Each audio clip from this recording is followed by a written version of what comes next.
What if the most printed book in human history actually tells the truth?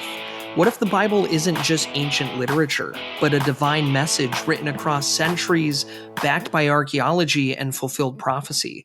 Can you really trust the Bible? Today we'll look at 5 reasons that demand your attention as you think through your answer. Let's start with archaeology. For centuries, critics said the Bible was full of myths, but time and the shovel keep proving them wrong.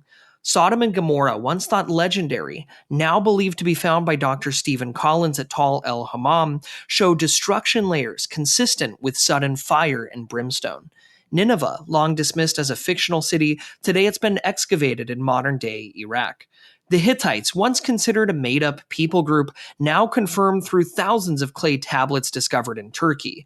Their capital, Hattusa, has been fully excavated. Hezekiah's tunnel, mentioned in 2 Kings 20:20, you can walk through it in Jerusalem today. Dr. William Albright, often called the father of biblical archaeology, said there can be no doubt that archaeology has confirmed the substantial historicity of Old Testament tradition. Archaeology doesn't disprove the Bible, it keeps catching up to it.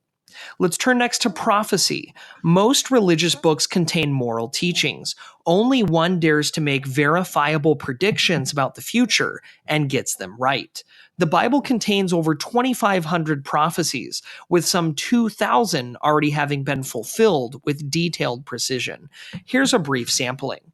The Messiah would be born in Bethlehem. The Messiah would be a descendant of King David.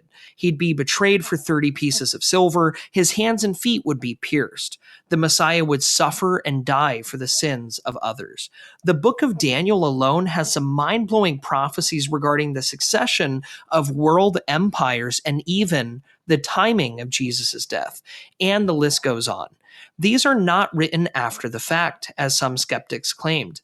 Beginning in 1947, the Dead Sea Scrolls were discovered, manuscripts of nearly every Old Testament book dating between the 1st and 3rd centuries before Christ. That means these prophecies were written centuries before Jesus was born. And here's more.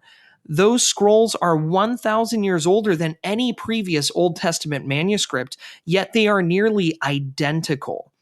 Dr. Gleason Archer, scholar of ancient languages, said even though the 2 copies of Isaiah discovered in Qumran Cave 1 near the Dead Sea in 1947 were 1,000 years earlier than the oldest dated manuscript previously known, they proved to be word for word identical with our standard Hebrew Bible in more than 95% of the text. The 5% of variation consisted chiefly of obvious slips of the pen and variations in spelling. That's miraculous preservation and undeniable prophecy.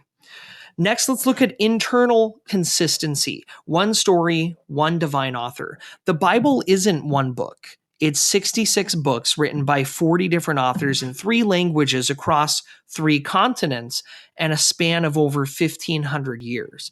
That includes authors such as kings, prophets, shepherds, fishermen, doctors, and scholars, and yet one unified message runs through it all. God is holy, man is sinful, redemption is possible, and hope is coming. From Genesis to Revelation, the storyline holds. N.T. Wright, New Testament scholar, says the Bible tells a single story from creation to new creation, the drama of redemption unfolding across time. This kind of literary and theological coherence is unheard of in mythologies or legends. Myths diverge, the Bible converges, and that suggests a unifying divine mind behind it all. Embarrassing honesty, real people, and real stories. If you were inventing a religion, would you include this? A hero king, David, who commits adultery and murder. One of the church's biggest leaders, Peter, who denies Jesus not once but 3 times. A top apostle, Paul, who used to persecute Christians. Disciples who doubt Jesus after the resurrection, and women whose testimony wasn't even valid in court, being the first witnesses to the empty tomb. These details aren't flattering, but they're in the Bible because they're true. Dr. Michael Licona, historian, says embarrassing details lend credibility to the New Testament accounts. Invented stories typically glorify their authors, not expose their failures. This is what historians call the criterion of embarrassment, and it's a powerful sign that these are not legends or propaganda, but eyewitness accounts. Lastly, let's turn to manuscript evidence. If you reject the Bible, you have to reject history, and that's absurd. Much of what we take as ancient Near Eastern history, classical antiquity, even Roman times depends on documents, inscriptions, and texts similar in nature to the Bible. To reject the Bible wholesale is to question the validity of documentary records in general. We believe much of Egyptian history, Assyrian, Babylonian, these are reconstructed from inscriptions, fragmentary texts, chronicles. The Bible is just one among many such bodies of literature. If you distrust its textual transmission, consistency, archaeology, then what makes you trust Tacitus, Herodotus, Josephus, or others? There must be a standard of reliability. Either you accept texts as reliable sources of history to some degree, or you reject them. Rejecting all of the Bible means siding with radical skepticism that all ancient texts are so corrupted or mythologized that nothing historical can be known.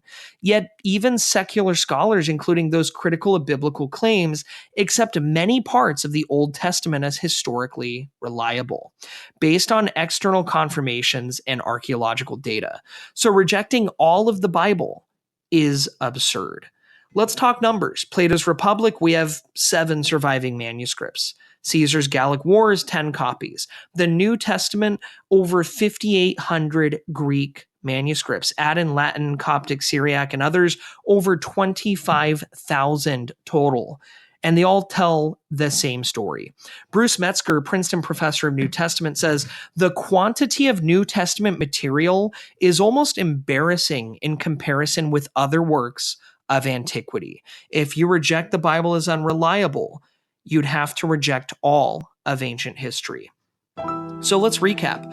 Archaeology confirms people, places, and events. Prophecy was written before the facts and fulfilled to the letter.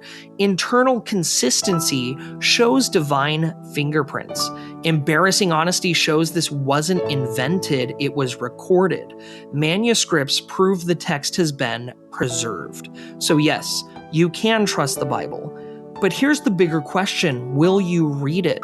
Because this isn't just about information, it's about invitation, an invitation to meet the author.